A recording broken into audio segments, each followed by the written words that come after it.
गतसत्रेषु अस्माभिः उच्चारणम् इत्यादिकं पठितमस्ति, उच्चारणस्थानं पठितमस्ति। वयम् अग्रे यथा एतानि पदानि सन्ति लघु लघु पदानि सन्ति, उच्चारणं कुत्र हर्षव दीर्घ प्लुत इत्यादिकम्, एतत् सामान्यतया वयं जानीमः एव, सर्वे वयं जानीमः। पुनश्च अपि यदा आवश्यकं भविष्यति तदा तदा वयं तेषां अध्ययनं तस्मिन् समये एव करिष्यामः यदा तेषाम् आवश्यकता भविष्यति। सम्यक्। अद्य अस्माभिः सह मनीष शर्मा महोदय अस्ति। सः मुख्यतः अद्य अस्माकम् एतत् सत्रं स्वीकरिष्यति। तथा च पुनः वयम् आरम्भं करिष्यामः यत् अस्माकं पाणिनि अष्टाध्याय्यः अध्ययननिमित्तं तस्य प्रयोजनं यदस्ति शब्दानां निर्माणम्, अस्माकं भाषा शुद्धा भवेत्, वाक्यानि तु पश्चात् निर्मितानि भवन्ति, पूर्वं पदानां निर्माणं करणीयं। तर्हि पहले पद को बनाने के लिए सबसे पहले यही जानना पड़ेगा कि पद कितने हैं। और केवल संस्कृत के नहीं, विश्व की जितनी भी भाषाएं हैं उनको कितने भागों में बांटा गया है। और संस्कृत का जो व्याकरण है वो अनेक भाषाओं पर अप्लाई होता है, ये सब हम जानते हैं।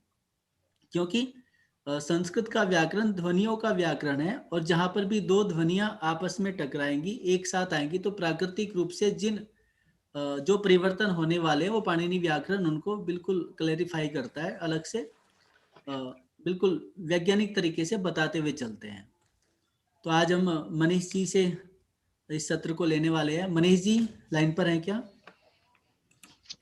तो सबसे पहले हम करने वाले हैं कि पद कितने प्रकार के हैं और उनका आगे प्रयोजन क्या है और किस प्रकार से हम पदों के निर्माण की प्रक्रिया को प्रारंभ करेंगे। मनीष जी आप अपने आप को अनम्यूट कर सकते हैं। यस सर जी।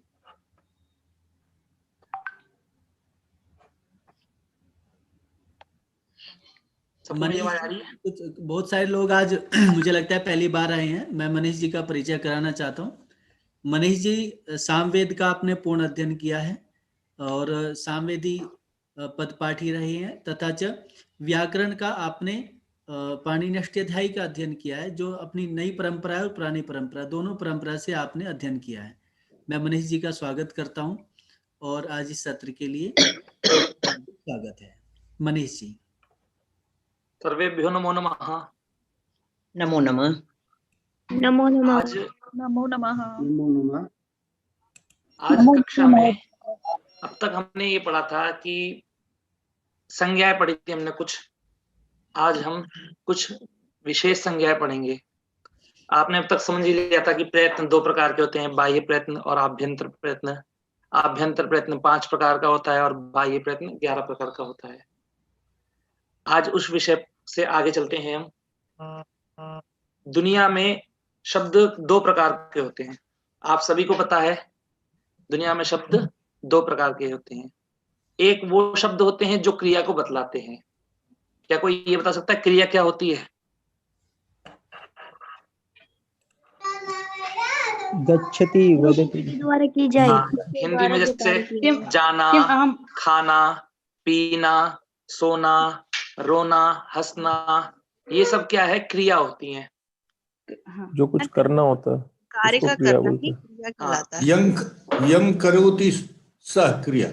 हाँ, तो और दूसरे प्रकार के शब्द होते हैं जो शब्द क्रिया को नहीं बतलाते हैं, जैसे कि पुस्तक, विद्यालय, किसी भी व्यक्ति का नाम, स्थान का नाम इत्यादि जो चीज होती हैं वो क्रिया को नहीं बतलाती हैं। तो शब्द 2 प्रकार के हो गए, एक जो क्रिया को बतलाते हैं और एक क्रिया को नहीं बतलाते हैं। जो शब्द क्रिया को बतलाते हैं उनकी वो धातु से बनते हैं, उनकी निष्पत्ति धातु से होती है। और जो शब्द क्रिया को नहीं बतलाते हैं उन शब्दों का निर्माण प्रातिपदिक से होता है। तो शब्द के निर्माण कितने किन चीजों से होते हैं? क्रिया का धातु से, और क्रिया को से अन्य जो होते हैं उनका होता है प्रातिपदिक से। सबको समझ में आया प्रातिपदिक? कोई सर, ये आपसे आपने आपको क्या विशेष मोटा ये समझना है मोटी प्रकार से कि प्रातिपदिक क्या है। प्रातिपदिक वह है, शब्द है जो क्रिया को नहीं बतलाता है। अब आप क्रिया को जानते ही हैं कि क्रिया मतलब हंसना रोना ये सब है इत्यादि। और जो शब्द क्रिया को नहीं बतला रहे हैं इसका मतलब कि वह शब्द हमारे क्या है, प्रातिपदिक है। अब एक बार हम विचार करते हैं कि प्रातिपदिक से कौन से प्रत्यय लगते हैं और धातु से कौन से प्रत्यय लगते हैं।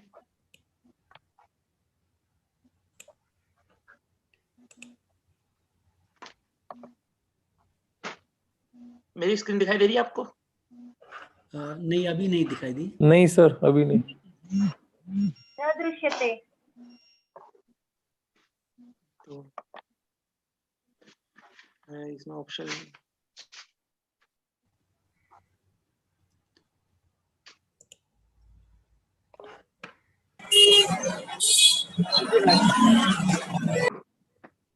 एक मिनट। तो जो शब्द पद दो प्रकार के होते हैं, एक होते हैं सुप और एक होते हैं तिंग। तो तिंग मतलब तिप तस झी सिप थस थ मिप वस मस त आताम झ थास आथाम ध्वम इट वही महिंग।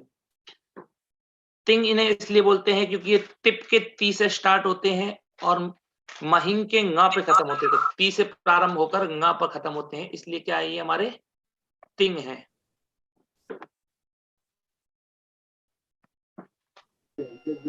सर थोड़ा सा बताइए चित्र के साथ, तो हमको जल्दी देखना आएगा। जी जी, मैं आपको बता रहा हूँ, एक मिनट।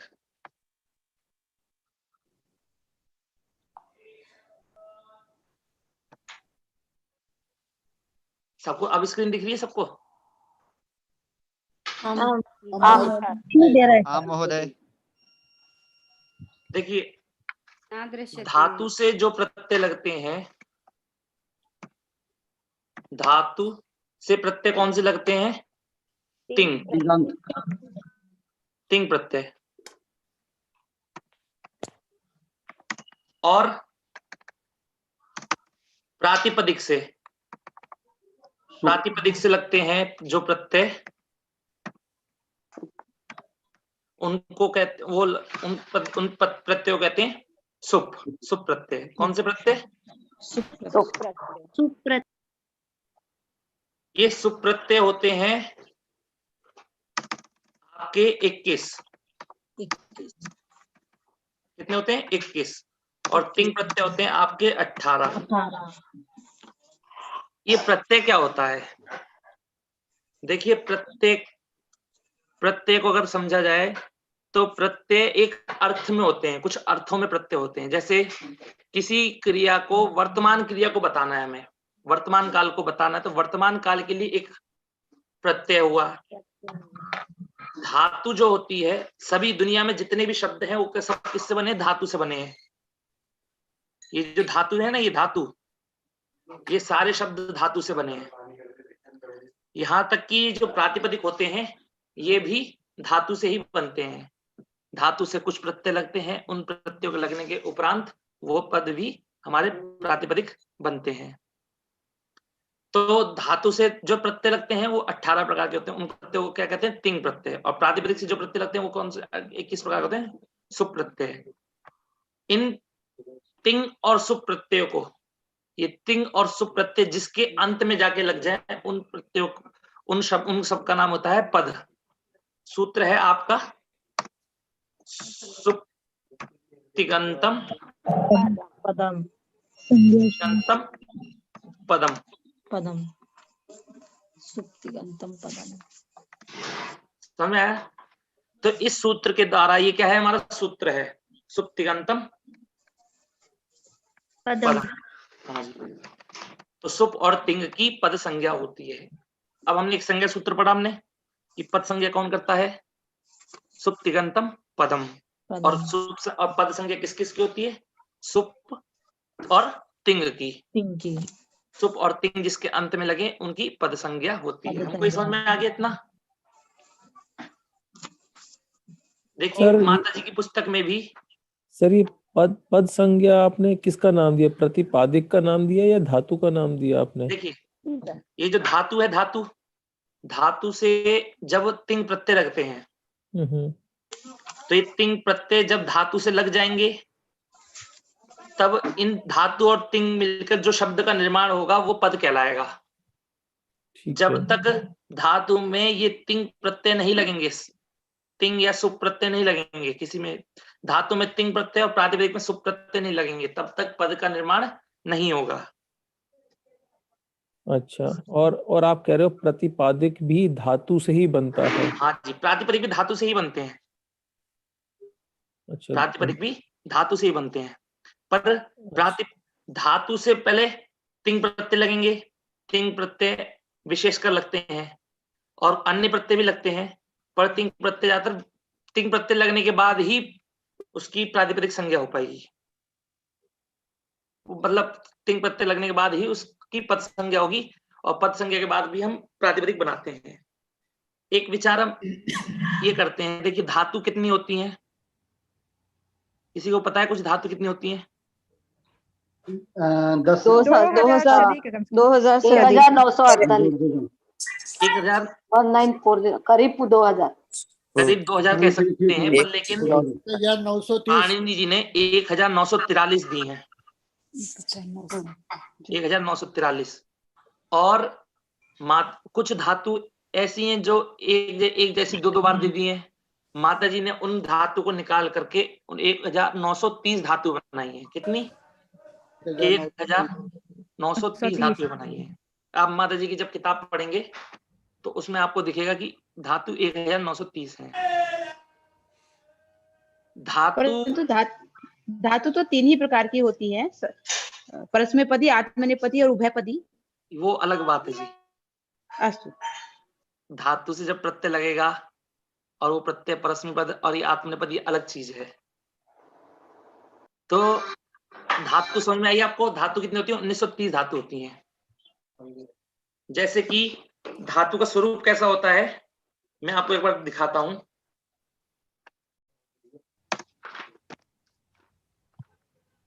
जैसे देखिए हमारी धातु है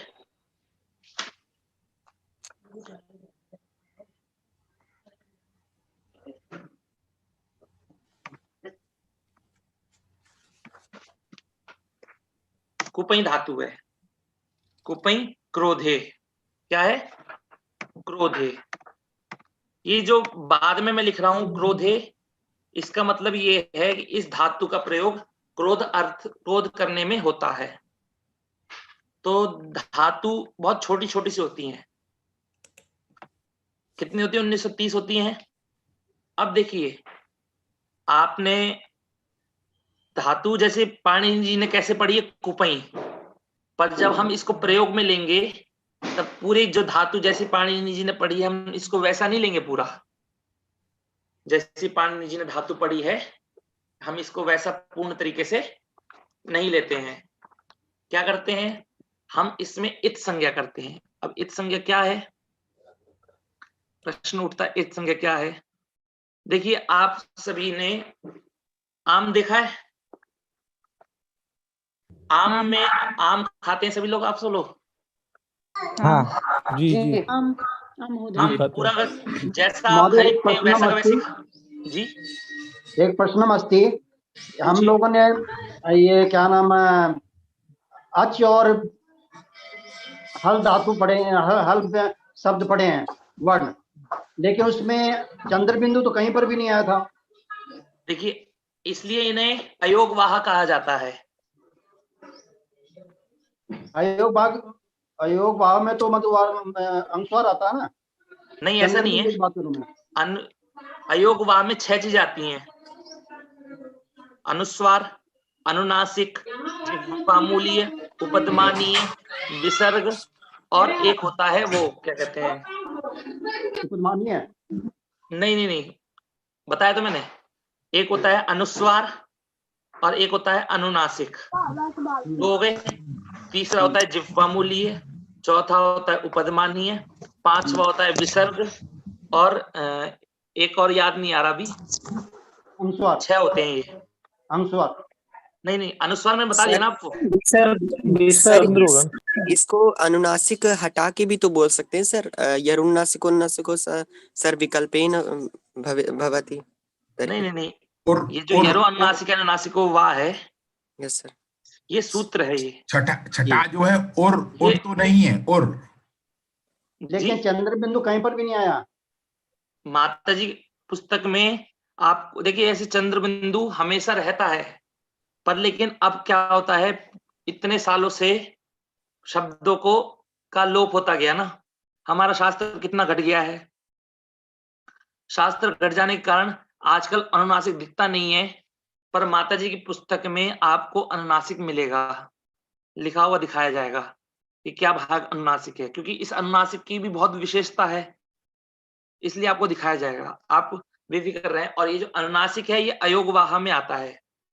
अयोगवाह में अभी मान के चलिए अयोगवाह में 6 चीजें आती हैं, ठीक है। और मैं बता दूंगा आपको 6 चीजें डाल दूंगा कौन कौन सी आती हैं। पहला आता है अनुस्वार, दूसरा आता है अनुनासिक, तीसरा आता है जिह्वा मूलीय। पढ़ा है ना आपने, जिह्वा मूलीय किसे कहते हैं?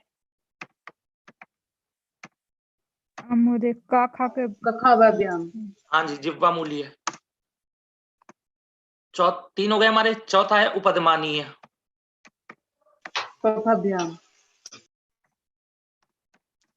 उपधमानीय। 5वां है हमारा विसर्ग।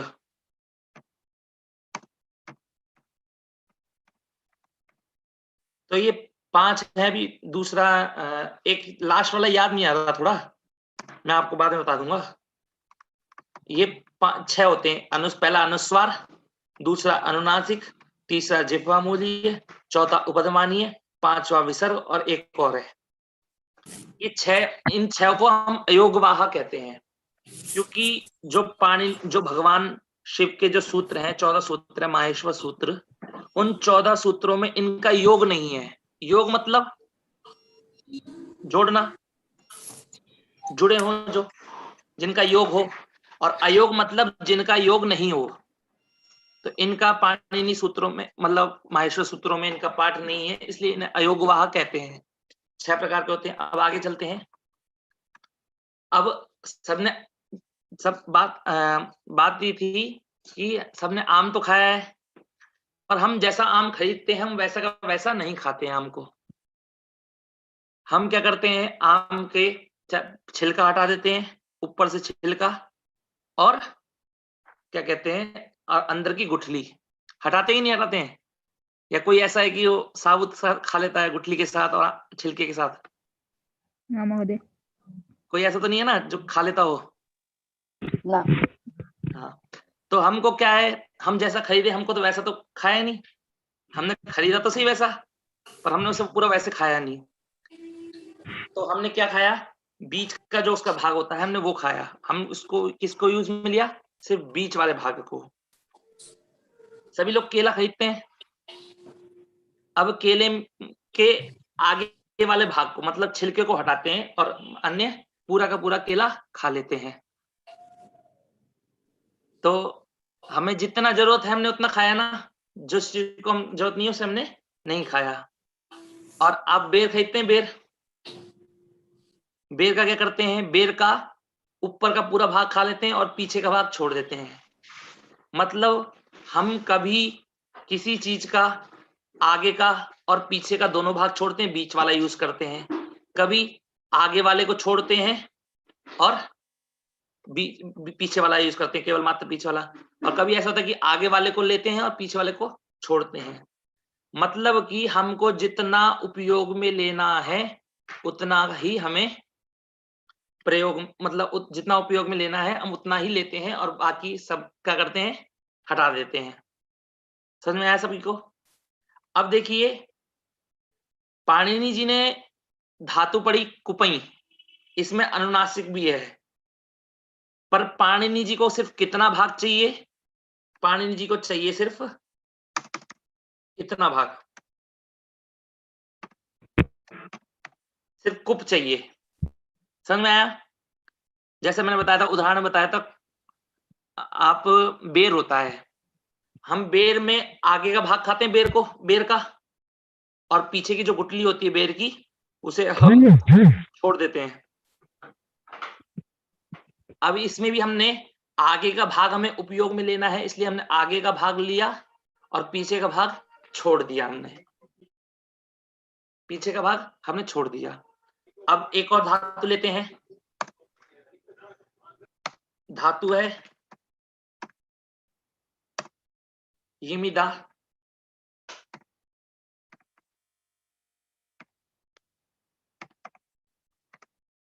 अब ये यमिदा धातु है, धातु पड़ी है यमिदा, पर पाणिनि जी ने सूत्रों में, मतलब धातु पाठ में जिस धातु का पाठ किया है वो धातु है यमिदा, पर इसमें हम पाणिनि जी केवल उपयोग में कितना लेते हैं, सिर्फ मिद भाग को, केवल मात्र मिद भाग को लेते हैं।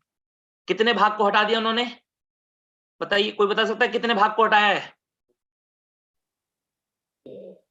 दो भाग को हटा दिया, आगे पीछे दोनों। एक तो टी और आगे का आ, ई और टी एक और आ पीछे का आ। देखिए कभी वो, और अब एक और को देख लेते हैं, जैसे कि लेते हैं हम उदाहरण के तौर पे,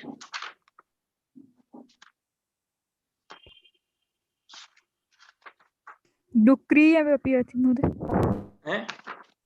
टुयाचवी या फिर डुक्री ले सकते हैं। डुक्री में भी, डुक्री भी इसकी तरह ही डुक्री करने ले सकते हैं, पर डुक्री में भी हम क्या करते हैं, सिर्फ आगे और पीछे दोनों का भाग घटाते हैं। हम एक ऐसा उदाहरण देख रहे हैं जिसमें हम केवल मात्र पीछे, मतलब आगे का घटाएं। समझ में आया आपको कि कभी हम पीछे का भाग घटाते हैं, कभी हम आगे और पीछे दोनों का भाग घटाते हैं, कभी हम केवल मात्र आगे का भाग घटाते हैं।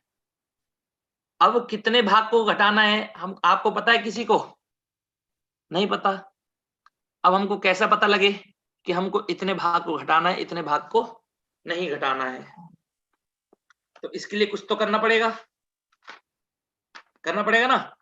अब एक पाणिनि जी ने अपने सूत्रों में एक प्रकरण बनाया है जिसका नाम है इत संज्ञा प्रकरण। इस इत संज्ञा प्रकरण में पूरी तरीके से 8 सूत्र और एक वार्तिक है। 8 सूत्र और एक वार्तिक। जैसे कि 8 सूत्र और एक वार्तिक मैंने आपको बताई, और जैसे मैं आपको बता रहा था, आगे का उदाहरण बता रहा था कि आगे कहाँ एक संज्ञा, जैसे स्ना प्रत्यय पढ़ा है, एक स्ना प्रत्यय होता है, स्ना पढ़ा तो स्ना है, पर केवल हम पाणिनि जी उपयोग में कितना लाते हैं, केवल ना, इतना प्रयोग में लाते हैं केवल मात्र। और कितने भाग को हटा दिया उन्होंने, जो आगे का भाग है श, उसको उन्होंने हटा दिया। तो देखिए कभी उन्होंने पीछे का भाग हटाया है, कभी आगे पीछे दोनों का भाग हटाया है, कभी केवल आगे का भाग हटाया है। तो इस पूरे, अगर हमें पता करना है कि कितना भाग घटेगा कितना भाग नहीं घटेगा, तो उसके लिए हमें क्या पढ़ना पड़ेगा, इत संज्ञा प्रकरण। इसमें इत संज्ञा प्रकरण में 8 सूत्र हैं और एक वार्तिक है। मैं एक बार आपको बताऊंगा वो 8 सूत्र कौन से हैं। महोदय वार्तिक क्या चीज है? महोदय वार्तिक क्या है? वार्तिक, देखिए हमारा संस्कृत शास्त्र इतना बड़ा है कि अच्छे अच्छे विद्वान लोग, अच्छे अच्छे महापुरुष लोग भी कोई कार्य करते हैं तो गलती हो ही जाती है। हो जाती नहीं हो जाती? अरे हो जाती है। तो जो चीज पाणिनि जी से छूट गई, जो चीज पाणिनि जी से छूट गई, आगे चलकर फिर पाणिनि जी के बाद एक हुए कात्यायन जी। कात्यायन महर्षि का नाम सुना है आपने? हाँ जी, हाँ जी। उन कात्यायन महर्षि ने देखा कि अरे पाणिनि जी से ये चीज छूट गई, तो हम इस चीज को लिख देते हैं ताकि हमसे जो आगे के लोग आए उनको दिक्कत ना हो। तो जो पाणिनि जी ने लिखा उसको कहते हैं हम सूत्र, और जो चीज पाणिनि जी से छूट गई पर लेकिन उपयोगी है और हमको उपयोग में लेनी है, उस चीज को हम क्या कहते हैं, वार्तिक कहते हैं। समझ और में आया? पतंजलि जी ने जो बताया वो भी वार्तिक में आएगा क्या? वार्तिक में नहीं आएगा वो। जो पतंजलि जी ने बताया है वो से हम भाष्य कहते हैं। फारसी? भाष्य। अच्छा, महाभाष्य। पहले व्यक्ति, जब हम पूरा व्याकरण का ज्ञान हो जाता है उसके बाद हम जब महाभाष्य पढ़ते हैं तो हमारे व्याकरण में जो भी कोई भी दिक्कत होती है, कोई भी प्रश्न होगा, उन सभी के प्रश्नों का उत्तर निकल जाता है। समझ में आया? देखिए, इत संज्ञा प्रकरण में कितने सूत्र हैं? इत संज्ञा प्रकरण में 8 सूत्र और 1 वार्तिक है। समझ में आया सभी को? 8 सूत्र और 1 वार्तिक। अब ये 8 सूत्र कौन से हैं? मैं इन 8 सूत्रों का पाठ करता हूं एक बार, आप सब लोग सुनिएगा। जिसके पास अष्टाध्यायी हो, आप अष्टाध्यायी में खोल सकते हैं। अष्टाध्यायी में जो इत संज्ञा का जो प्रकरण है वो है हमारा पहले अध्याय के तीसरे पाद का दूसरा सूत्र। समझ में आया? पहला सूत्र जो है अष्टाध्यायी के पहले अध्याय के तृतीय पाद का दूसरा सूत्र है। वो सबसे पहला सूत्र कौन सा है उसको एक बार मैं पाठ करता हूं, आप लोग खोल लीजिए जिसे इसके पास पुस्तक हो। पहला सूत्र है उपदेशे जनुनासिक इत। दूसरा सूत्र है हलन्त्यम।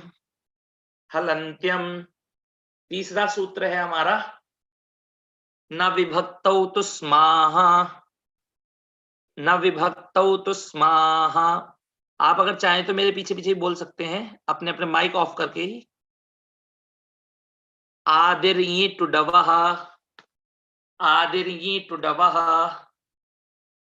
शफ प्रत्ययस्य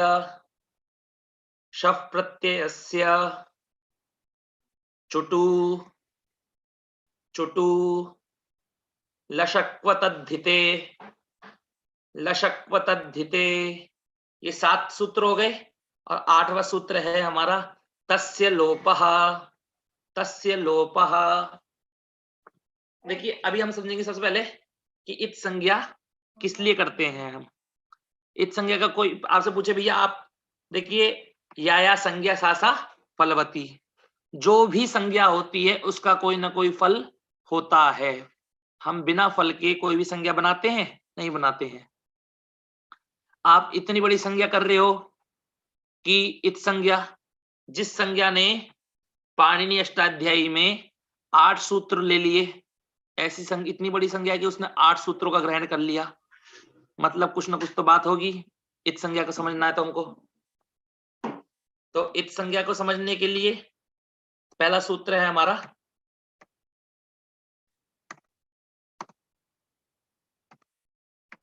पहला सूत्र जो मैं उसको लिखता हूं। पहला सूत्र है हमारा उपदेशे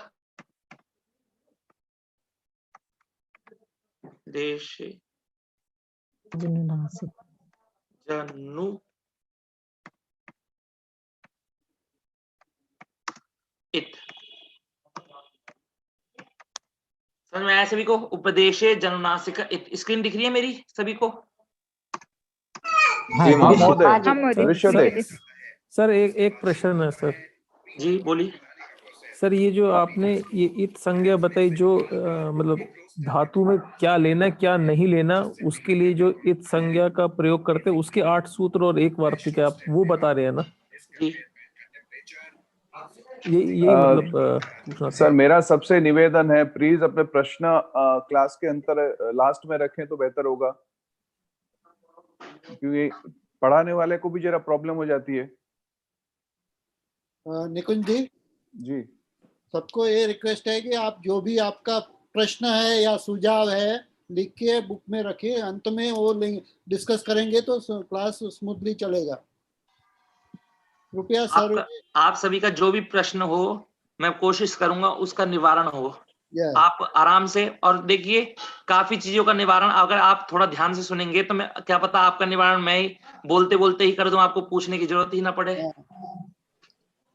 हमारे गुरुजी कहते हैं कि व्याकरण पढ़ने वाले व्यक्ति को एक चीज पढ़ते ही तुरंत प्रश्न नहीं करना चाहिए, पूरी चीज को समझना चाहिए। उस समझने के बाद अगर आपको कोई दिक्कत है तो आप पूछिए, क्योंकि पढ़ाने वाला व्यक्ति जरूर आपकी बात का निवारण करेगा। ठीक है, धन्यवाद मनोज जी, अग्रे चला मां। देखिए सबसे पहले इसमें जो बात आई हमारी उपदेशे, हम वाक्यार्थ ज्ञानम पदार्थ ज्ञान कारणम, आपको वाक्य का ज्ञान कब होगा? जैसे वाक्य है हमारा, राम विद्यालय जा रहा है।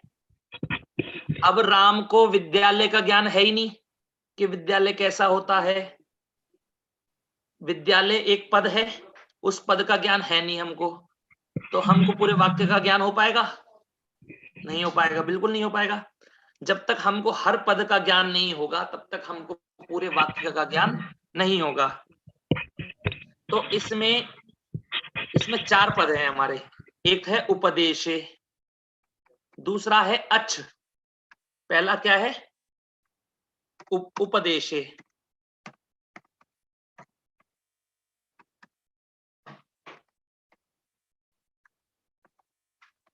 पहला पद है उपदेशे, दूसरा है हमारा अच्छ, तीसरा है अनुनासिक, और चौथा है हमारा इत। सभी को समझ में आया? उपदेशे, अच्छ, अनुनासिक, इत, ये सूत्र में 4 पद हैं। इस सूत्र में अब हमको सबसे पहले पूरा वाक्य समझना है, तो भैया हमको सबसे पहले पदों का तो समझ में आना चाहिए। पद क्या है हमको? देखिए इत संज्ञा, इत क्या है? संज्ञा है, मतलब इत एक नाम है ना। अनुनासिक आप सभी लोग जानते हैं, अनुनासिक किसे कहते हैं? जो ऊपर चंद्र बिंदु टाइप का निशान होता है उसको हम अनुनासिक कहते हैं। अच्छ क्या होते हैं? अच्छ आप सबने अभी पढ़ा था, प्रत्याहार बनाना आया?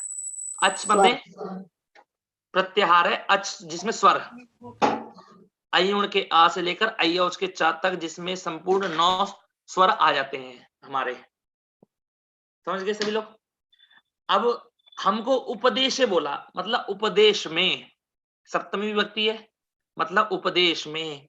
अब उपदेश में कह रहे हो आप, भैया हमें उपदेश तो पता ही नहीं है, उपदेश है क्या? सबसे पहले हमें उपदेश तो समझाइए। यदि आप हमको उपदेश नहीं समझा पाएंगे तो हमको कैसे पता लगेगा कि उपदेश क्या है? तो पाणिनि जी कहते हैं कि उपदेश क्या क्या होता है वो बता रहे हैं। मैं जो बताता जा रहा हूं आप उसको नोट करते जाइए ताकि आपको आगे आसानी पड़ेगी। धातु, सूत्र, गण। धातु तो आप समझते हैं सारी, धातु 1930 है। धातु कितनी हमारी? 1930। सूत्र, सूत्र पता है आपको सूत्र क्या होते हैं?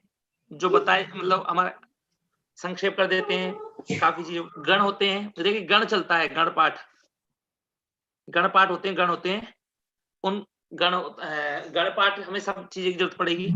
धातु, सूत्र, गण, उनादि। एक होता है उनादि कोश। क्या होता है? एक होता है उनादि कोश होता है, जिसको हम उनादि सूत्र कहते हैं। उस उनादि कोश में उनादि सूत्र पढ़ेंगे हैं। तीसरा है धातु, सूत्र, गण, उनादि, वाक्य लिंगानुशासनम, मतलब लिंगानुशासन, लिंगानुशासन।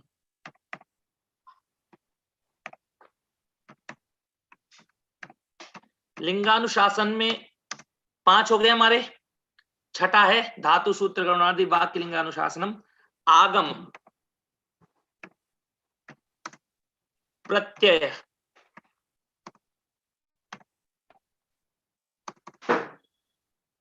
आगम, प्रत्यय और आगम, प्रत्यय और आदेश।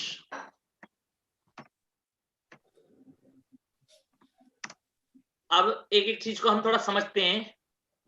अब हमको ये पता, हमने पढ़ तो लिया कि 8 प्रकार का उपदेश कितने होते हैं, कोई बता सकता है? 8 उपदेश होते हैं। 8 क्या क्या? धातु, सूत्र, गण, उणादि, लिंगानुशासन, आगम, प्रत्यय और आदेश। ये 8 होते हैं। 8 हुए कि 9 हो गए? 3 4 5 6 7 8 8 8 ही है ना? कोई किसी को कोई दिक्कत तो नहीं? हाँ 8 प्रकार के हैं यहाँ पर जी। देखिए अभी धातु आपने अभी ये बताया कि अनुनासिक चंद्र बिंदु है जी। ये जो पांचवा जो वर्ण होता है उसको फिर हम लोग क्या बोलते हैं? 5वां वर्ण? हाँ, हर वर्ग का जो 5 वर्ग है देखिए उसका पांचवा अक्षर। हाँ ना, देखिए अनुनासिक किसे कहते हैं पता है आपको? हाँ जी, जो नाक से वो नाक की सहायता से बोला जाता है। जो नाक की सहायता से बोला जाता है। हाँ जी। तो एक ये जो चिन्ह है हमारा, ये हमारा क्या है? अनुनासिक चिन्ह है हमारा। और वो क्या है? अनुनासिक व्यंजन है हमारे। अनुनासिक चिन्ह और अनुनासिक व्यंजन में अंतर है कि नहीं है? देखिए अभी पूरी बात आप सुनिएगा। अनुनासिक अच बोला गया है यहाँ पर, अनुनासिक अच। आपको पूरी बात स्पष्ट हो जाएगी। अभी आपका जो प्रश्न है वो अभी निवारण हो जाएगा। तो अब गण पाठ होता है, उणादि कोश में सूत्र पाठ होता है, लिंगानुशासन में भी सूत्र पाठ है, और आगम। सबसे पहली चीज आगम है क्या? आगम को समझ लिख लीजिए। आगम किसे कहते हैं? तो मित्रवदागमः, मित्रवत आगमः।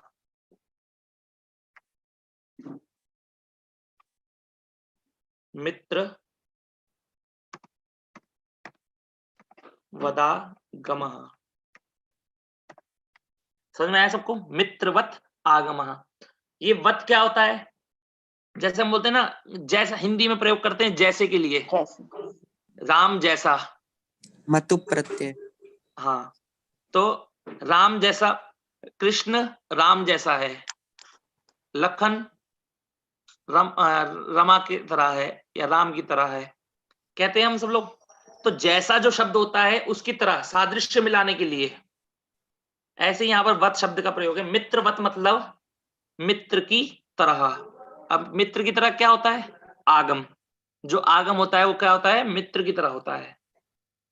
यदि कोई आपसे पूछेगा कि आगम क्या है, तो आपको क्या वाक्य बोलना है? मित्रवत आगमः।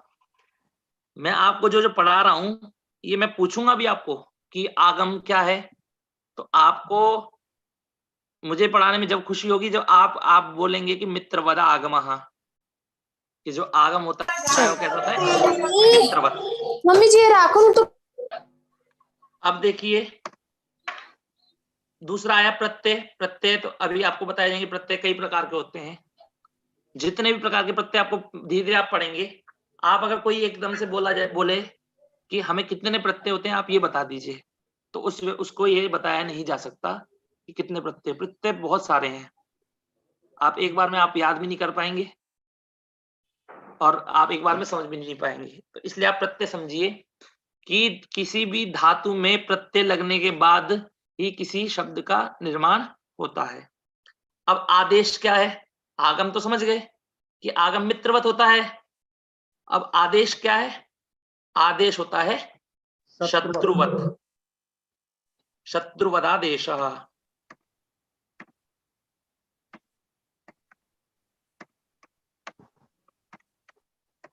समझ में आया? शत्रुवदादेशः, शत्रुवत आदेशः। जो आदेश होता है वो किसकी तरह होता है? हमारा शत्रुवत होता है। आगम हो गया मित्रवत और आदेश हो गया शत्रुवत। इसके कुछ, अब एक बात बताइए, यदि आप लोगों के घर पे कोई मित्र आता है तो आप उसको स्थान देते हैं ना बैठने के लिए? हाँ जी। देते हैं नहीं देते हैं? हाँ जी, देते हैं। देते हैं सभी लोग। और वो आएगा, मित्र आएगा तो आपसे बैठने के लिए स्थान मांगेगा और आप उसे स्थान देंगे, ठीक है। और यदि शत्रु आएगा तो आपसे स्थान नहीं मांगेगा, आपसे पूरा पूरा छीन लेगा, ठीक है। तो जो आदेश होता है वो जहां भी आता है वो पूरी की जगह पर बैठता है, और जो मित्र होता, जो आगम होता है वो जहां भी आएगा वो मित्र की तरह कहीं ना कहीं आगे पीछे साइड में जगह लेके बैठ जाएगा। समझ में आया सबको? तो ये जो 8 शब्द मैंने बताए, ये 8 शब्द आपके क्या हैं? आपके उपदेश। तो इसमें देखिए प्रत्यय आ रहा है, धातु भी आ रही है, सूत्र भी आ रहा है, गण भी आ रहा है, उणादि भी आ रहा है, लिंगानुशासन आ रहा है, आगम, प्रत्यय, आदेश, ये सब आ रहे हैं। तो ये सब का क्या है? आपका उपदेश है। सबको समझ में आया? उनादि क्या होता है? उणादि सूत्र पाठ है, उसमें भी उणादि कोश है एक, उसमें कुछ सूत्र हैं, वो भी हमको व्याकरण शास्त्र में सहायता देते हैं काफी शब्दों की निष्पत्ति के लिए। वो उणादि कोश बहुत बाद का विषय है।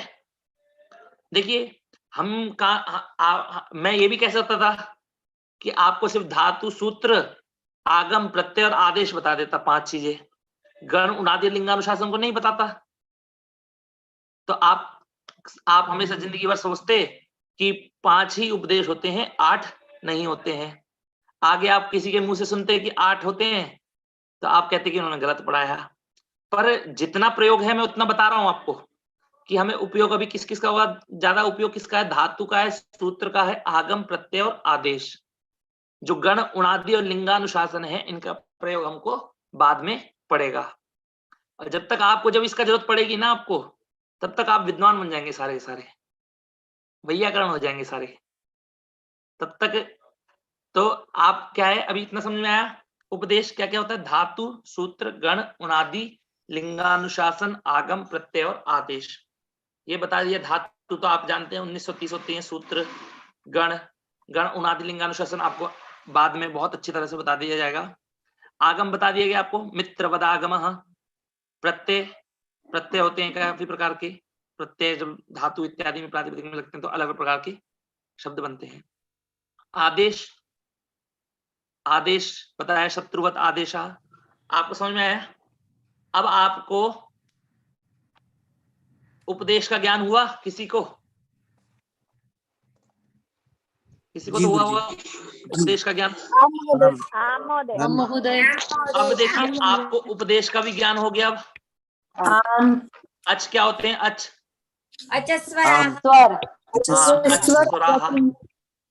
बहुत बढ़िया। अच स्वर होते हैं। और अनुनासिक मतलब ऐसा अच हो, ऐसा अच हो जो अनुनासिक हो। कैसा अच हो? ऐसा अच हो जो अनुनासिक हो, ठीक है। तो ऐसा कैसा होता है? ये समझ में तो आया नहीं भैया हमको कि अनुनासिक अच कैसा होता है। पंचम वर्ण। देखिए आप, पंचम वर्णी पहले देखिए, अच कौन कौन से होते हैं ये बताइए मुझे। अच एक एक करके बोलिए। आ, ई, उ,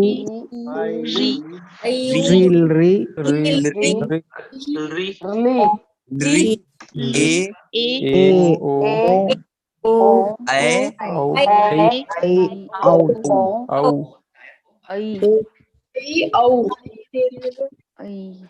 मैं आया सबको? ये स्वर होते हैं ना, सबको विश्वास है ना ये स्वर हैं? कोई ये स्वर है क्या? ये नहीं है ना स्वर ये? नहीं। पर ये अनुनासिक है ना? ये अनुनासिक तो है पर स्वर नहीं है हमारा। हमको क्या चाहिए? अनुनासिक अच चाहिए मात्र, केवल। तो अनुनासिक अच कैसा होने का? तो अब देखिए ये जो सारे अच हैं ये आपके अनुनासिक कब होंगे? ये भी अनुनासिक नहीं है। ये क्या है? आपके अनुनासिक नहीं है, स्वर है। अनुनासिक कैसे बनेंगे? देखिए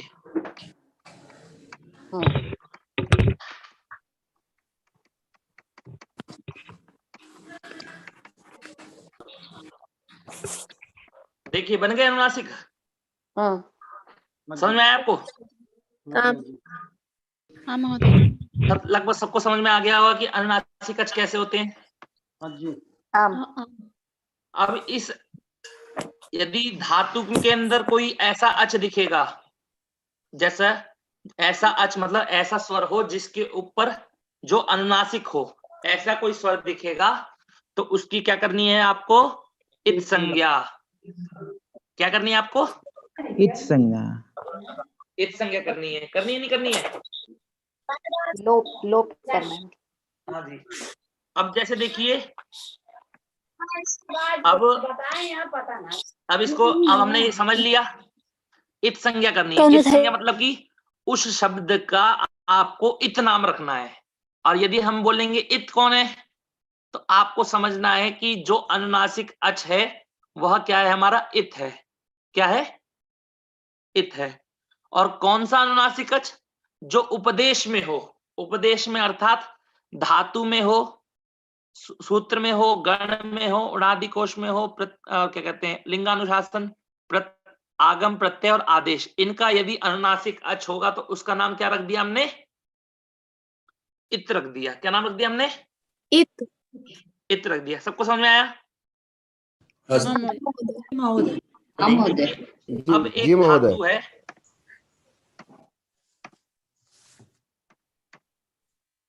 गुपू।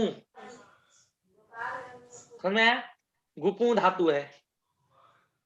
अब इस धातु का में को आनुपूर्वी कौन कौन कर सकता है? कोई बता सकता है आनुपूर्वी करके? हाँ मैं कर सकता हूँ। धीरे करके बोलिएगा। अनुनासिक। उ ग उ प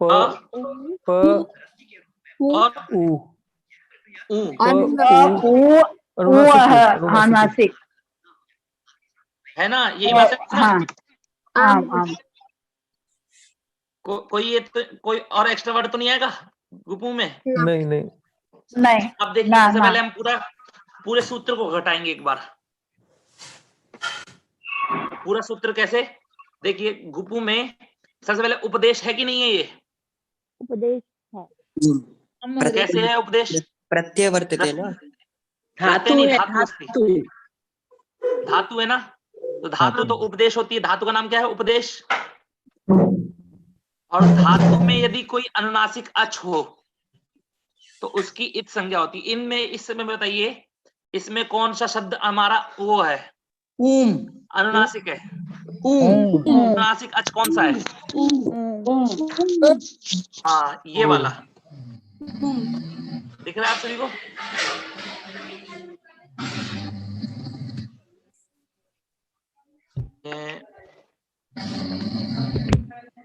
दिख रहा है सभी को ये? अब इसका नाम क्या हो गया? इत। इसका नाम क्या हो गया? इत। तो अब इसका नाम इत रख दिया हमने। आगे एक और देख लेते हैं, अक्षु।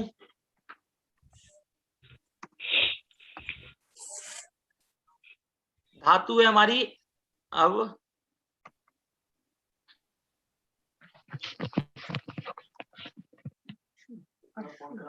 धातु है हमारी,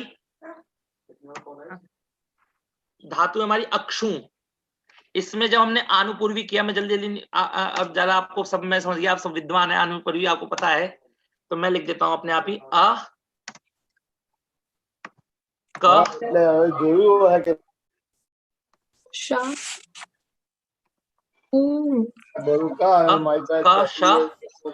और ऊ। समझ में आया? इसमें ये शब्द है। अब इसमें कोई एक बताइए, इसमें हमने आनुपूर्वी किया, अब इसमें अनुनासिक, ये उपदेश है ना, क्योंकि हमारा धातु है। अब इसमें अनुनासिक अच कौन सा है? इसका नाम हमने रख दिया, रख दिया हमने इसका नाम इत। इत नाम रख दिया हमने इसका। समझ में आया सबको? तो आपने एक सूत्र पढ़ लिया। आपने क्या सूत्र है? उपदेशे जनुनासिक इत। इस सूत्र का अर्थ है उपदेश अवस्था में अनुनासिक अच की इत संज्ञा होती है। उपदेश अवस्था में अनुनासिक अच की इत संज्ञा होती है। संज्ञा मतलब आपको सबको पता है ना, संज्ञा, संज्ञा मतलब नाम, कोई भी नाम। हाँ, संज्ञा मतलब नाम। आप सबकी भी संज्ञा है ना, आप सबके ने मेरे को नाम दिखाई दे रहे हैं। मेरा नाम मनीष है और अपूर्व मिश्रा, नेहा माने, डॉक्टर नूतन, तो ये सबकी संज्ञा है ना। संज्ञा से क्या होता है, हमको ज्ञान हो जाता है कि इस व्यक्ति का नाम ये है। अब इतने सारे शब्द थे वर्ण, ग, उ, प, उ, इसमें इत क्या है, अब हमें पता लग गया कि उ एक अलग हमने संज्ञा दे दी, तो इससे हमें पता लगा कि इसका नाम ऊ है, इसका एक अलग संज्ञा दे दी, उस संज्ञा का नाम क्या है, इत संज्ञा। ठीक है, अब इत संज्ञा हो गई, हमने इतना पढ़ा। अब आगे चलते हैं, दूसरा सूत्र है हमारा बहुत ही उपयोग में आने वाला, जो कि सिद्धांत कौमुदी पढ़ते हैं लोग या फिर लघु सिद्धांत। सबसे पहला सूत्र यही आता है, हलंत्यम। आप लोगों ने, काफी लोगों ने पढ़ा होगा, क्या सूत्र है, हलंत्यम। हलंत्यम। तो ये हलंत्यम सूत्र क्या कहता है, देखिए ये जो सूत्र है उपदेशे जनुनासिक इत सूत्र है, इसके नीचे पढ़ा है तुरंत। तो ये सूत्र कहता है कि वो सूत्र क्या करता है, अनुनासिक अच की इत संज्ञा करता है ना, और ये किसकी करेगा, हल की। किसकी करेगा, हल की। हल मतलब क्या है, कोई बता सकता है, व्यंजन। व्यंजन। तो भैया जब सब आप सभी व्यंजनों का लोग, जब सभी व्यंजनों की इत संज्ञा कर दोगे तो कैसे काम चलेगा, तो फिर विशेषण लगा दिया अंत्यम, केवल मात्र अंतिम हल की। किसकी, अंतिम हल्की, हल्की। केवल मात्र अंतिम हल की करनी है आपको इत संज्ञा, आप किसी और की इत संज्ञा नहीं कर सकते। तो इसका अर्थ क्या बना हमारा, जैसा पिछला सूत्र था हमारा, उसमें क्या था, उपदेश अवस्था में किसकी इत संज्ञा होती है, अनुनासिक अच की। अब इस सूत्र में देखिए क्या सूत्र है, हल अंत्यम, मतलब अंतिम हल। अंतिम हल की क्या होती है, इत संज्ञा होती है। उपदेश अवस्था में अंतिम हल की इत संज्ञा होती है। उपदेश अवस्था सब समझते हैं, मतलब धातु, सूत्र, गण, उनादि, वाक्य, लिंगानुशासन और आगम, प्रत्यय और आदेश, ये उपदेश है हमारे। ठीक है, अब इसको उदाहरण घटा लेते हैं हम, वरना क्या फायदा, समझ में नहीं आया फिर। तो देखिए हमारा धातु में, पहले धातु में भी, मतलब आप धातु में घटाएं, तो अभी थोड़ी देर पहले किसी ने बोला था डुक्रियां,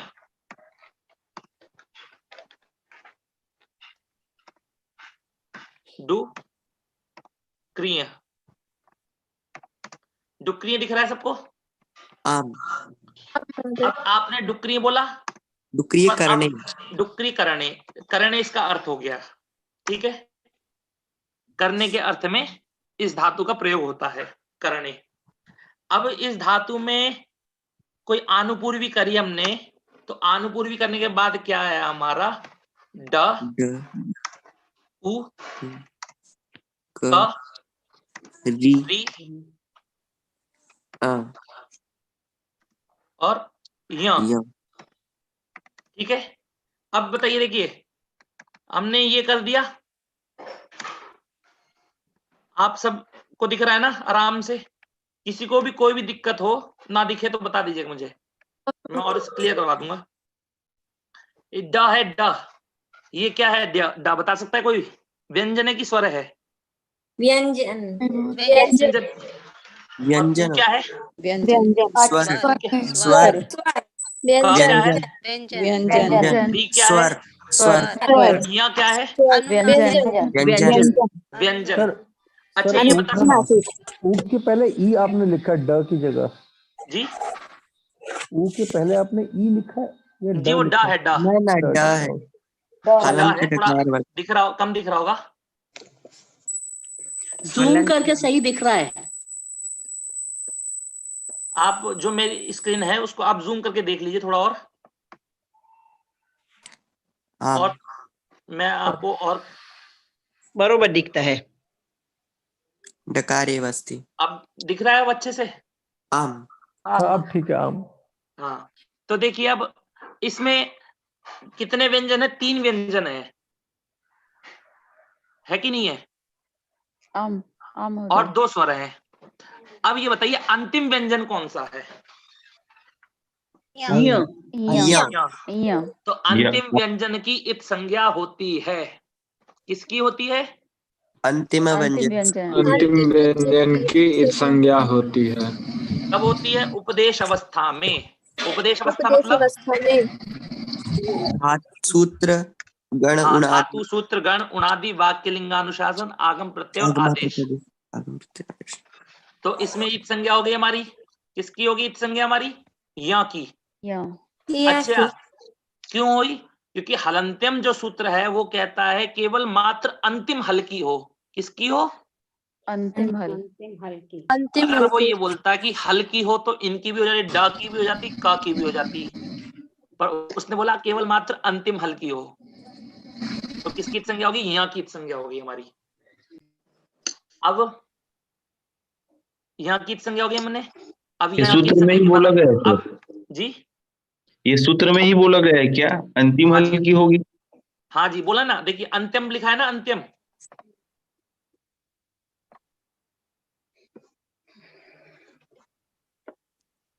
महोदय इसमें हलंतम उपदेश से भी बोल सकते हैं क्या इसको?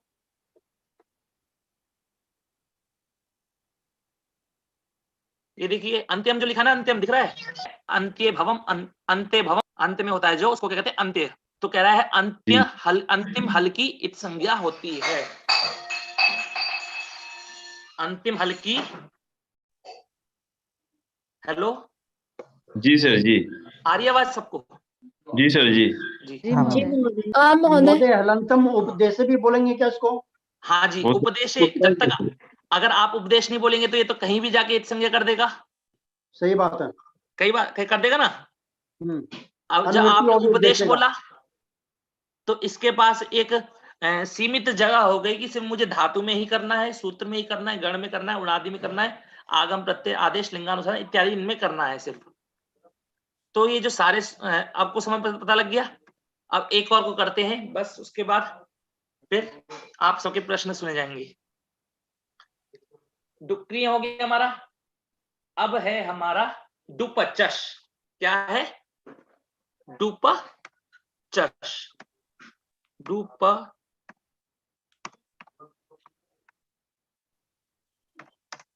अभी डुपचश में देखिए, जब हमने आनुपूर्वी किया तो क्या बना हमारा? ड उ प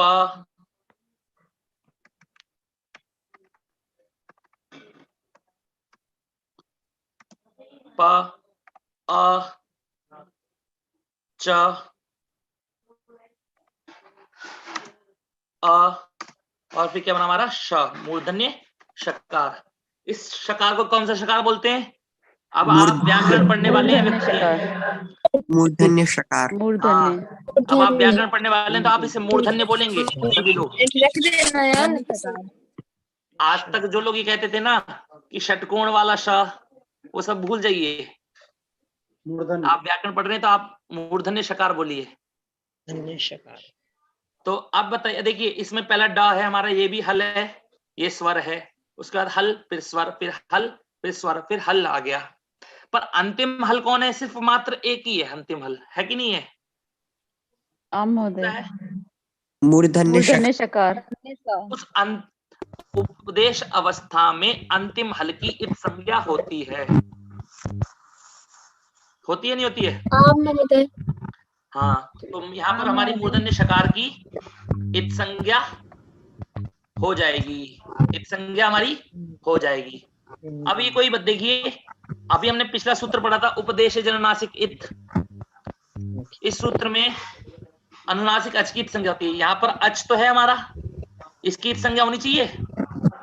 अनुनासिक नहीं है। ये अनुनासिक नहीं है। अब आपको पता लग गया ना खुद कि ये अनुनासिक नहीं है, तो हम इसकी इत संज्ञा नहीं करनी है। केवल किसकी करनी है? जो अनुनासिक अच हो उसकी करनी है, और यदि अंतिम में व्यंजन हो तो उसकी करनी है। कब करनी है? जब ये दोनों उपदेश अवस्था में हो। कब हो? उपदेश अवस्था में हो। समझ में आया सबको?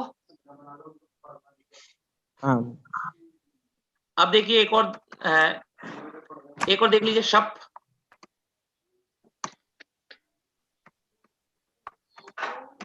शप, इसमें भी शप में 3 शब्द हैं,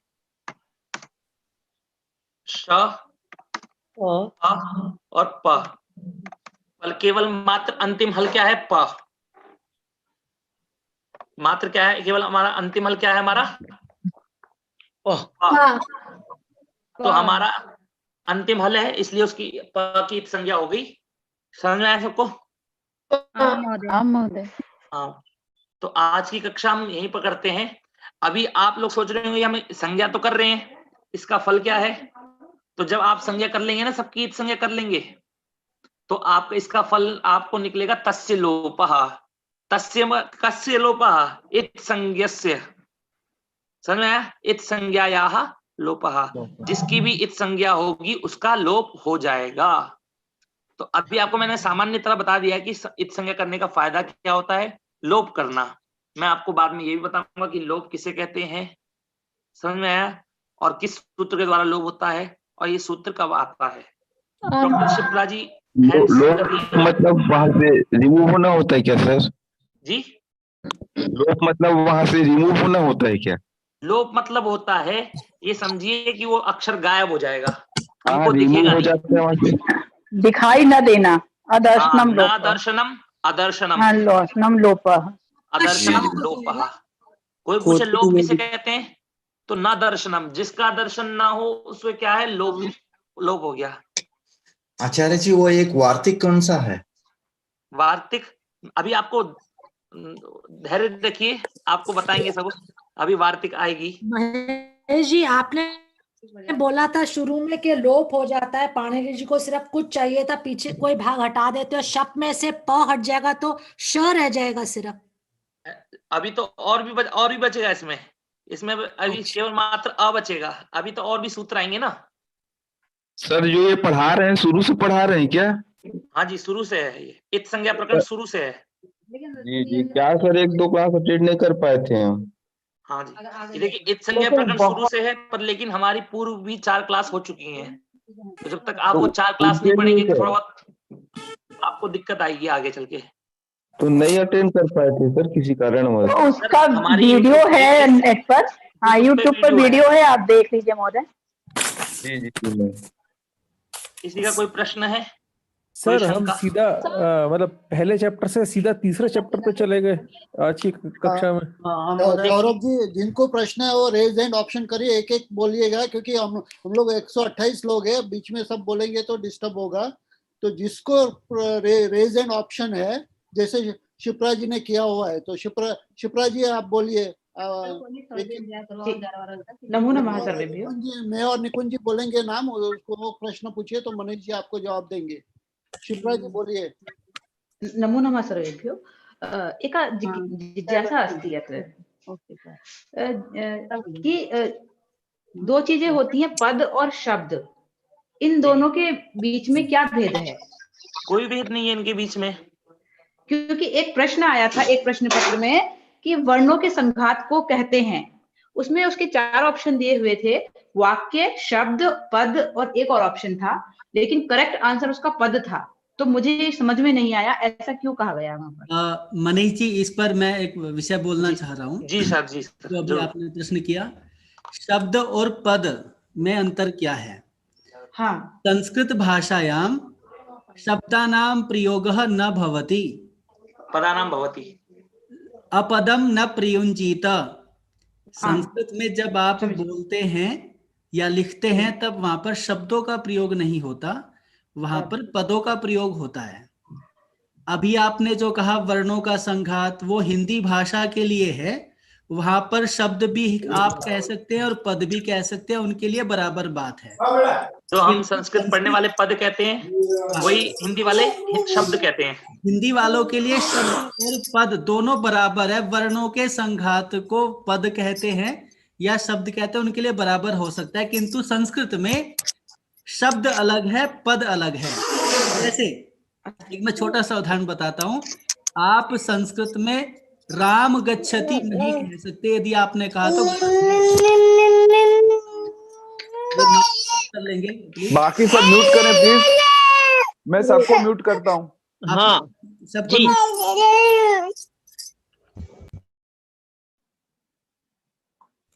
संस्कृत में जब हम वाक्यों का प्रयोग करते हैं तब वहां पर हम पदों का प्रयोग करते हैं। जैसे कि हिंदी में आप कह सकते हैं राम विद्यालय जाता है, तो वहां पर राम विद्यालय जाता है कह देने से वो शब्द है वो चलेगा। किंतु संस्कृत में यदि आप कहते हैं रामः विद्यालयः गच्छति तो ये गलत है।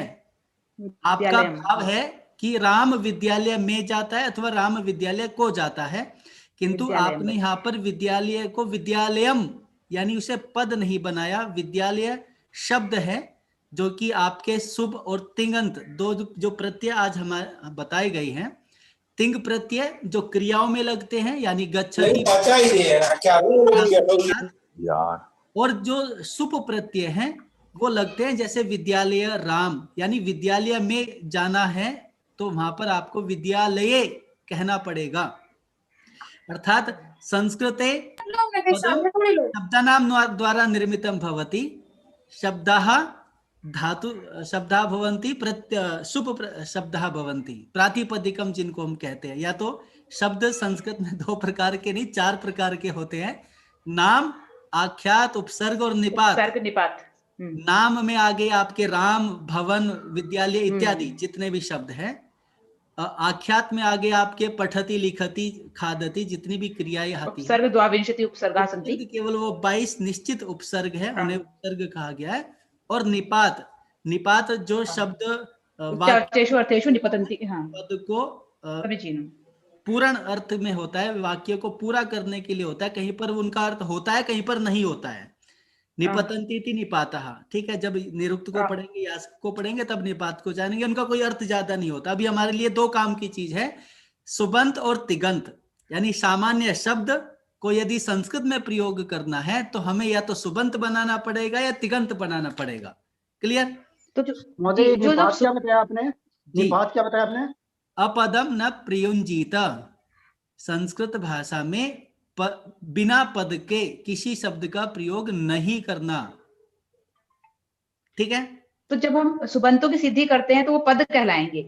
बिल्कुल, जब आप राम से रामे कहेंगे तो वो पद कहलाएगा। राम तो प्रातिपदिक है, राम प्रातिपदिक है, पठ धातु है, आप तिगंत है, ठीक। पठ धातु है, पठ से तसझी जो प्रत्यय आए हैं वो लगेंगे, और प्रातिपदिक से हमारे सुप प्रत्यय लगेंगे, जिन्हें हम सुऔजस, अमौट, सस ये प्रत्यय जो हमारे आगे कहे गए हैं, ठीक है।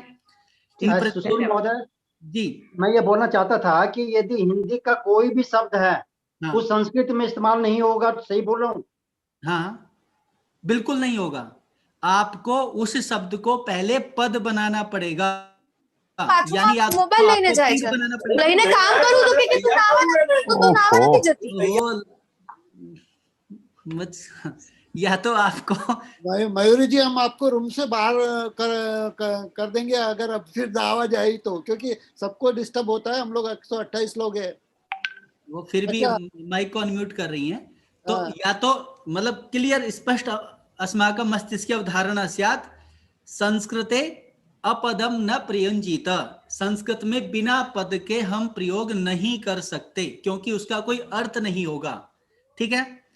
दूसरा, जब शब्द से हम पद बनाएंगे तो मुख्यतया 2 प्रकार के पद है, या तो धातु क्रिया पद है या फिर नाम पद है। धातु का प्रत्यय बनाएंगे तो धातु जो हमारी पाणिनि अष्टाध्याय में 2000 धातु जो पाणिनि ने कही है, भू आदयो धातवः, सूत्र स्वयं पाणिनि ने लिखा है कि जो भू आदि धातुएं हैं वो हमारी धातुएं हैं, उनके साथ सीव इत्यादि प्रत्यय लगाने के बाद हमारी क्रिया बनेगी। और जो सुप प्रत्यय है यानी राम इत्यादि, यानी जिन्हें हम प्रातिपदिक कहते हैं, उन प्रातिपदिक से हम सुप आदि प्रत्यय लगा करके उनको वो बनाएंगे। अमुक्षा बनर्जी महोदय वदतु। इस प्रकरण में आप अनम्यूट कीजिए। अनम्यूट करो तो महोदय। हाँ वदतु।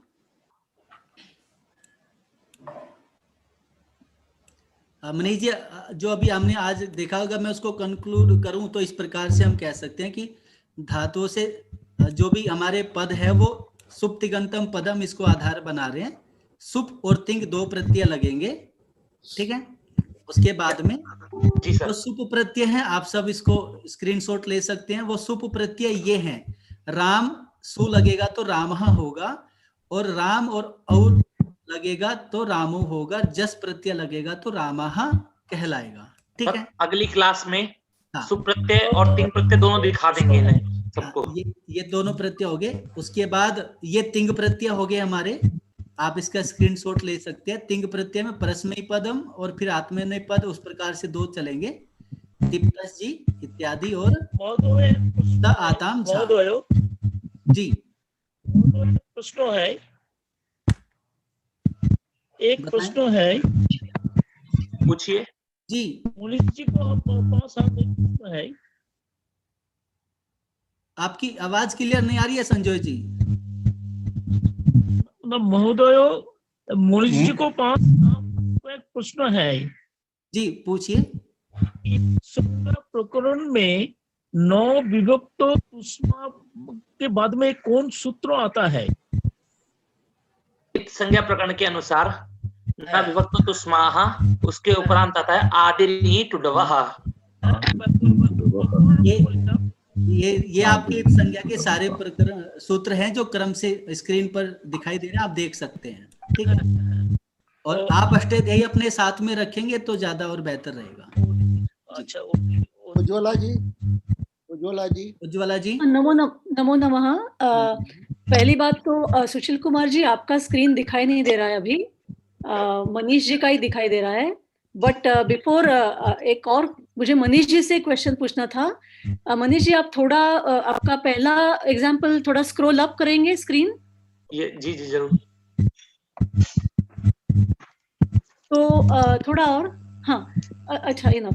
तो ये जो ऊ आपने बताया है ना कि वो इत होगा, जी। तो वो दीर्घ ऊ है और हमारे अच में लघु ऊ है, तो वो सेम होते हैं क्या? जी, आपको अगर मोटा मोटा बताया जाए, जिस प्रकार हम आ बोलने से, अवर्ण बोलने से, आ बोलने से आपको दीर्घ आ का भी ज्ञान करना है। आपको मोटा मोटी बताई जा रही किस प्रकार होता है, क्यों करते हैं। अगर हम इसको ले लेंगे ना तो आपका बहुत समय जाएगा। पहले शास्त्र को थोड़ा थोड़ा समझते हैं, और यदि हम एक ही चीज के पीछे पड़ जाएंगे तो नहीं आ पाएगा। आप सभी लोग अब इतना समझिए कि आ बोलने से हम दीर्घ आ भी ले सकते हैं और ह्रस्व आ भी ले सकते हैं। ई बोलने से दीर्घ ई भी ले सकते हैं, ह्रस्व ई भी ले सकते हैं। ऊ बोलने से दीर्घ ऊ भी ले सकते हैं, ह्रस्व ऊ भी ले सकते हैं। वैसे संस्कृत भाषा में 3 होते हैं, ह्रस्व, दीर्घ और प्लुत। तो आप आ बोलने से ह्रस्व, दीर्घ और प्लुत तीनों का ज्ञान कर सकते हैं आप। पर जो प्लुत है वो आपको बहुत ही कम दिखेगा, इसलिए मैंने ह्रस्व और दीर्घ बोला बस। ठीक है जी? नहीं समझ गई, कोई बात नहीं। मुझे सिर्फ कंफर्म करना था कि उसमें दोनों आते हैं। हाँ धन्यवाद। और सुशील कुमार जी, आपका स्क्रीन अगर आप दिखा रहे थे तो वो दिख नहीं रहा था। अच्छा मनीष जी, एक बार अपनी स्क्रीन को बंद करेंगे तो मैं दिखा पाऊंगा। हाँ धन्यवाद जी। मैं अपनी स्क्रीन बंद कर देता हूँ।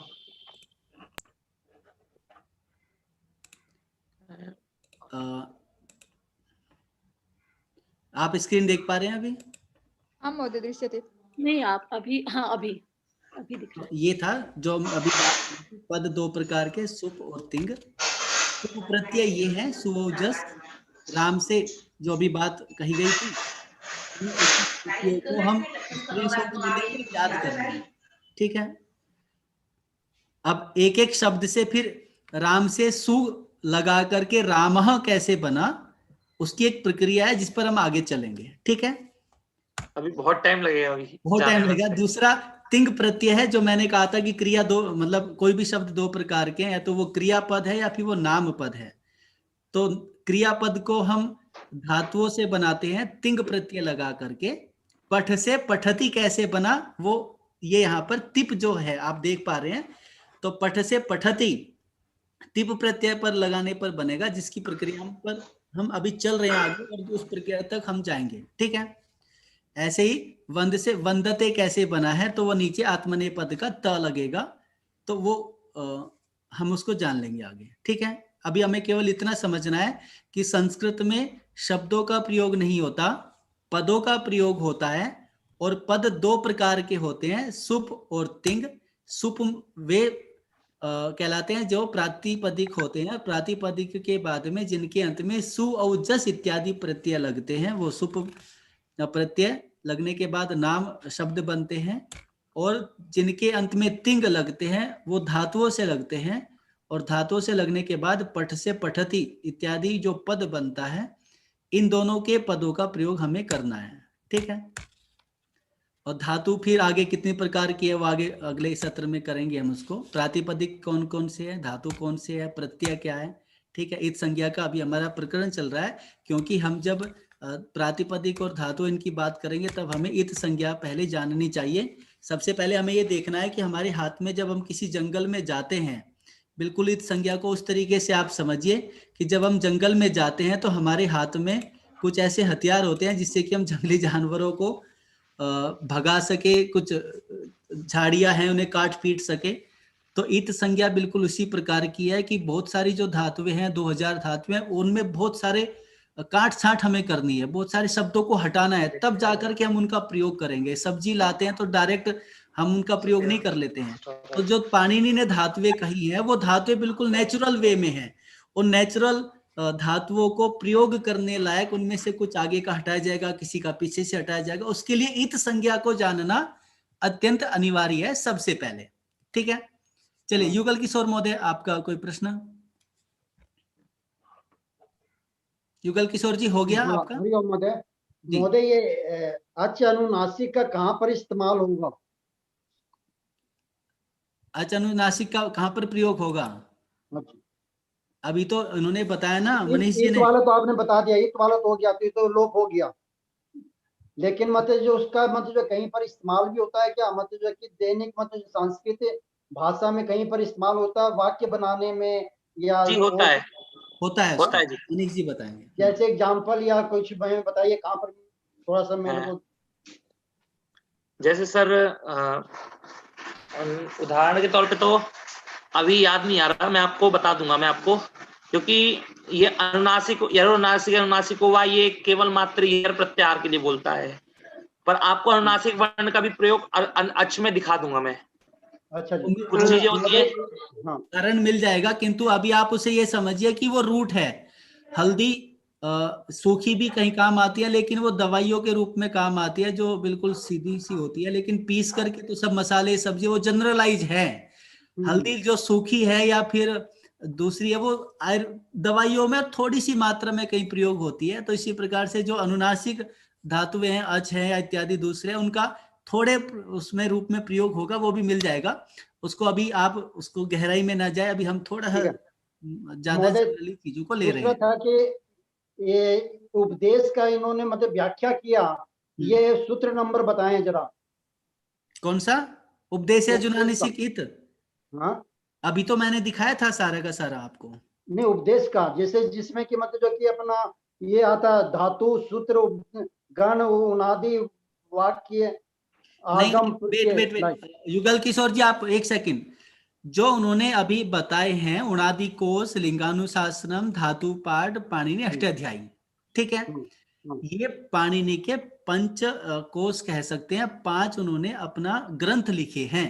मैं इसको अगर मोटे मोटी आपको बताता हूं, जो आपको क्लियर होना चाहिए कि जितने नियम हैं कि ये इत होगी, उपदेश अज अनुनासिक इत होगा, हलंत कैसे होगा, किससे लोप, ये सारे रूल्स सूत्र के रूप में पाणिनि ने अष्टाध्यायी के नाम के ग्रंथ में लिखे हैं।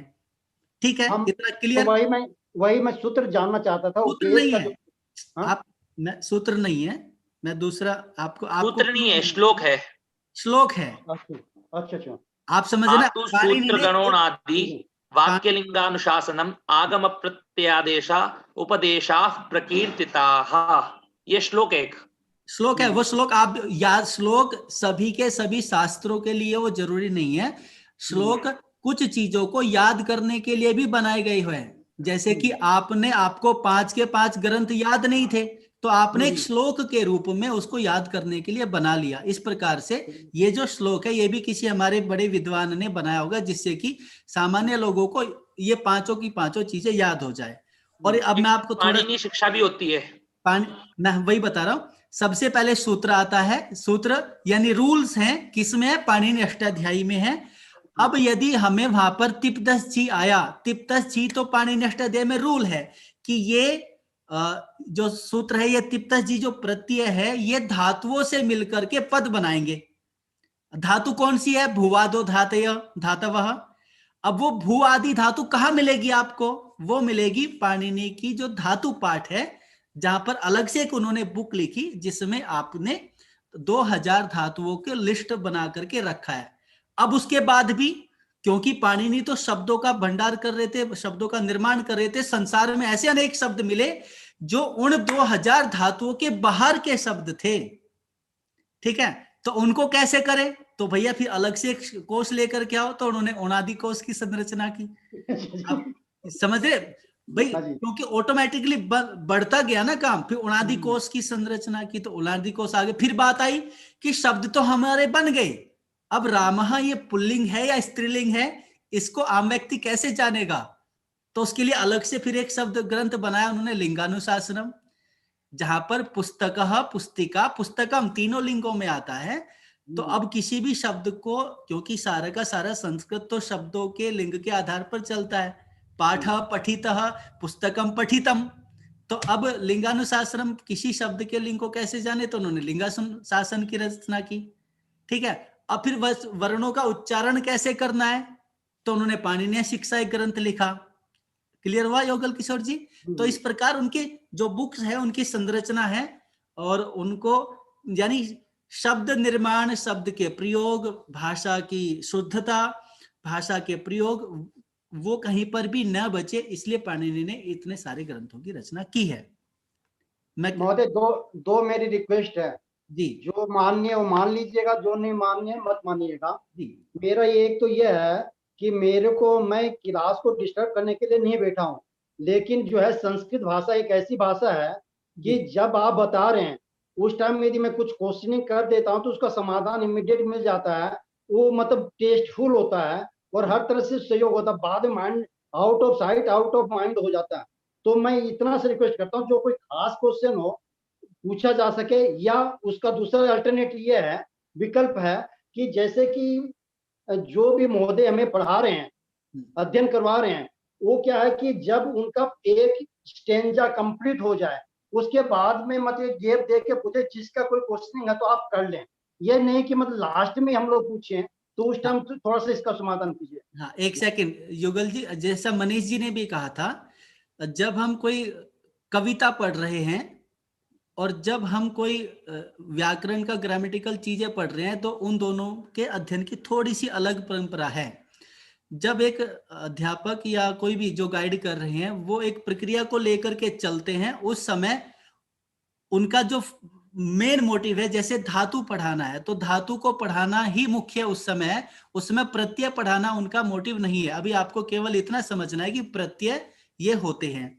दूसरा, लेकिन सामने वाले छात्रों के मन में शंका न रहे, तो पूरा प्रकरण जब समाप्त हो जाता है, जैसे एक प्रकरण इत संज्ञा पढ़ाई, एक इत संज्ञा का प्रकरण समाप्त हो गया, उसके बाद या तो आपके मन में प्रश्न नहीं रहेंगे, यदि प्रश्न रहते हैं तो अंत में करते हैं, तो फिर क्या होता है कि बीच में डिस्टर्ब नहीं होता है। उसका अर्थ ये नहीं कि आपको रोका जा रहा है, उसका अर्थ ये है कि पहले पूरा प्रकरण समाप्त हो जाए। हो सकता है कि जैसे पूरा प्रकरण समाप्त होगा आपके प्रश्न का उत्तर उसमें आ जाए, इसलिए उसमें धैर्य रखने को कहा गया है। जी, अच्छा, आपके प्रश्न बहुत ही अच्छे होते हैं। जी महोदय, नेक्स्ट ये था कि जितने भी आप लोग सूत्र इस्तेमाल करते हैं, जी, मेरी ये रिक्वेस्ट है कि उसमें सूत्र नंबर भी यदि आप लोग मतलब जो कि बिल्कुल आपकी बात से सहमत, तो ज्यादा बढ़िया होगा मेरे लिए। मत है, बिल्कुल मैं आगे हम जी, ये बात बिल्कुल सही है नंबर्स का आपकी। प्रयोग करेंगे। बिल्कुल जी, जरूर प्रयोग करेंगे हम।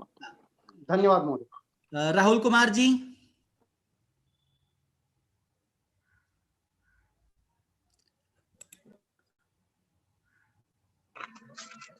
सर्वेभ्यो नमो नमः। नमो नमः।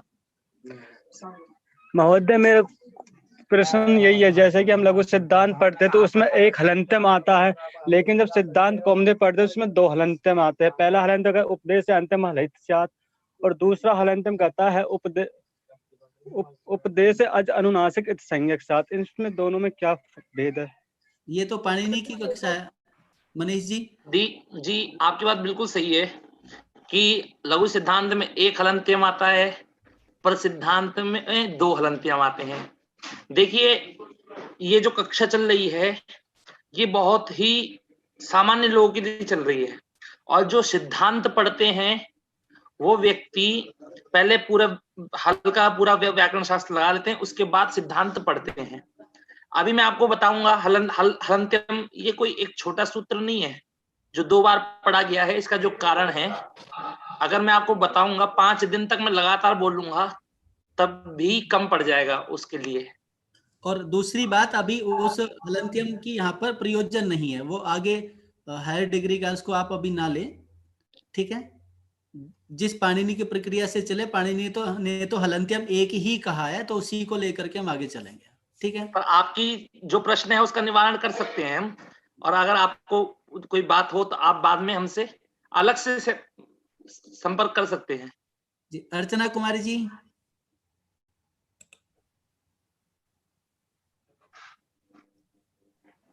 हाँ महोदय। जी महोदय। महोदय मम प्रश्नः अस्ति यत् महोदय गुपु धातु लिखितवान् अस्ति। गुपु धातु कस्मिन् अर्थे अस्ति? गुपु धातु। आम्। मैं एक मिनट, अगला प्रश्न किसी और से पूछिए, जब तक मैं आपको बताता हूँ 1 मिनट में। जहां तक इस साथ गोप्यति अर्थ में तो नहीं है, गोप्यति। चलिए कमल जी आप प्रश्न करें। रक्षा करने के अर्थ में। सर्वेभ्यो नमो नमः। सुशील जी नमस्ते कमल जी। वो अध्यापक महोदय ने एक माताजी की पुस्तक का उल्लेख किया था अपने व्याख्या में। मैंने भी किया था। हाँ, तो वो मैं असल में तो मैंने सुना नहीं था, मैं थोड़ा विलंब से आया था कक्षा में। तो कई बार कर चुके हैं, फिर से मैं एक बार कर देता हूँ। प्रतिभा प्रकाशन से अष्टाध्यायी सहज बोध का एक पूरा पुस्तकों का सेट है। 6 पुस्तकें आ गई है, तो आप उनको ले सकते हैं। सहज बोध, हाँ, अष्टाध्यायी सहज बोध। अभी जिन्होंने प्रश्न पूछा था गुप धातु का प्रयोग किस अर्थ में है, उनका है गुप गोपने। गोप्यति जहां तक है मुझे लगता है उसी में जी, गुप गोपने, जिससे गोपयति बनता है, जुगुप्सते गोपयते इत्यादि रूपों की सिद्धि होती है। और अपने हाथ में आज जो इत संज्ञा बताई गई है, एक बार आप अष्टाध्यायी और धातु पाठ अपने हाथ में रखिए। वो कोष है, आपको उसमें 2000 धातुएं हैं। जो रूल्स बताए गए एक बार को इम्प्लीमेंट करके देखिए कि जैसे कणय, श्रई, यतई, प्रथई, श्रथ, प्रयत्ने 2000 धातुएं, सबका अर्थ यहाँ बताएंगे तो यहाँ तो डिक्शनरी नहीं है ना। तो आप स्वयं देखें, अष्ट धातु पाठ को देखिए और जो रूल्स बताए कम से कम 50 धातुओं पर इम्प्लीमेंट करके देखें कि जो रूल्स बताए वो उन पर लागू होते हैं या नहीं होते हैं, ठीक है। तब आपको अच्छा लगेगा। तो अगली जब कक्षा में हम आएंगे तो आज के जो अगर 2 ही सूत्र आज बताए गए हैं, उपदेशी अजनुनासिक इत और हलंत्यम, इन दोनों का प्रयोग करके देखेंगे। जो बचेंगे फिर आगे नए सूत्र लेकर के आएंगे। अगली क्लास में इत संज्ञा प्रकरण पूरा पढ़ा दिया जाएगा। बिल्कुल। और मेरी एक प्रार्थना और है सर, जो आप कह रहे हैं बिल्कुल ठीक है, अगर हम उसको घटाएंगे तो बहुत फायदा होगा। पर मेरी एक प्रार्थना है कि यदि अगली कक्षा होने के बाद जब हम पूरा प्रकरण पढ़ लेंगे तो उसके बाद घटाने पे ज्यादा सहायता मिलेगी। बिल्कुल बिल्कुल, मतलब क्योंकि अभी एक बार धातु पाठ अपने आंखों से निकाल लें कि जब हम कुछ कहें तो आपको लगे कि हाँ ये धातु यहाँ पर इस प्रकार की है, ठीक है। एक बार तो देख लें उसको। डुक्री करने हैं, अब उसमें यहाँ की तो इत संज्ञा कर दी, अब हर जगह देखेंगे डुक्री डुक्री, तो डुक्री भी तो आगे भी तो और प्रक्रिया होती है। अब कहेंगे कि वो कहेंगे उन्होंने तो बताया था यहाँ की इत संज्ञा करनी है केवल, और यहाँ पर तो डू भी नहीं दिख रहा। तो महोदय आपने प्रकाशन कौन सा बोला था? प्रतिभा प्रकाशन। हेलो, प्रतिभा प्रकाशन, धन्यवाद। उनका नाम क्या है माता जी का? हाँ, पुस्तकों का नाम भी एक बार बता दें कृपया। माता जी का नाम क्या है? माता जी का नाम है मैं ग्रुप में पोस्ट कर दूंगा। अच्छा, धन्यवाद। मैं ग्रुप में पोस्ट कर दूंगा।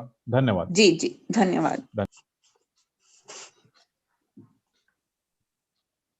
किसी और का कोई प्रश्न है? अर्चना कुमारी जी, वदतु अर्चना कुमारी जी। कमल महोदय। मेरा प्रश्न एक गुप्पी धातु वाला था, हो गया। चलिए, हो गया। कमल जी का भी हो गया है। हो गया जी, ठीक है। तो अभी इसको यहीं पर समाप्त करते हैं और फिर अगली कक्षा में फिर मिलते हैं। और मुझे लगता है कि जो आज सुप और तिंग